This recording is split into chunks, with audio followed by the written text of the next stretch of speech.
ശബരിമലയിൽ ആചാരപ്പെരുമയുടെ ദിനങ്ങളാണ് വരാനിരിക്കുന്നത്. എരുമേലി പേട്ടതുള്ളലിനുള്ള അമ്പലപ്പുഴ ആലങ്ങാട് സംഘങ്ങൾ യാത്ര ആരംഭിച്ചു. 11-ന് എരുമേലിയിൽ പേട്ടതുള്ളലും 12-ന് പന്തളം കൊട്ടാരത്തിൽ നിന്ന് തിരുവാഭരണ ഘോഷയാത്ര പുറപ്പാട് നടക്കും. 14-നാണ് മകരവിളക്ക് ദർശനം. ശബരിമലയിൽ ഇനിയുള്ള ദിനങ്ങൾ ആചാര ഐതിഹ്യ ചടങ്ങുകളാൽ സമ്പന്നമാണ്. 11-ന് എരുമേലിയിൽ പേട്ടതുള്ളൽ നടക്കും. പേട്ടതുള്ളുന്നതിനായി അമ്പലപ്പുഴ ആലങ്ങാട് സംഘങ്ങൾ യാത്ര ആരംഭിച്ചു. ഉദയനനുമായുള്ള യുദ്ധത്തിൽ അമ്പലപ്പുഴയിൽ നിന്ന് ആലങ്ങാട് നിന്നുമുള്ള പോരാളികൾ അയ്യപ്പനെ അനുഗമിച്ചതിൻ്റെ ഐതിഹ്യത്തിലാണ് അമ്പലപ്പുഴ ആലങ്ങാട് സംഘങ്ങളുടെ പേട്ടതുള്ളൽ നടന്നുവരുന്നത്.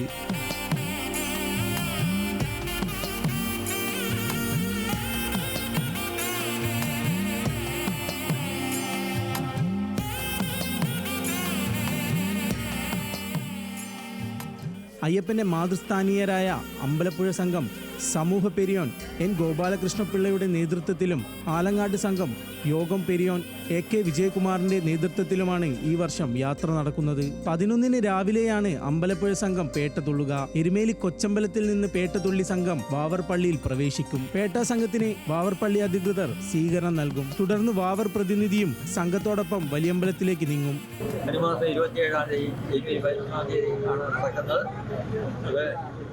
രാവിലെ 8 മണിയോടുകൂടി പടക്ക വെക്കൽ ചടങ്ങ് ആരംഭിക്കും.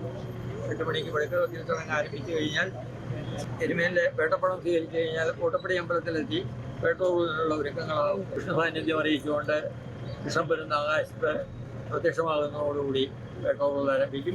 ഉച്ചയ്ക്ക് ശേഷമാണ് ആലങ്ങാട് സംഘം പേട്ടതുള്ളുക. ആലങ്ങാട് സംഘം വാവരുപള്ളിയിൽ പ്രവേശിക്കുകയില്ല.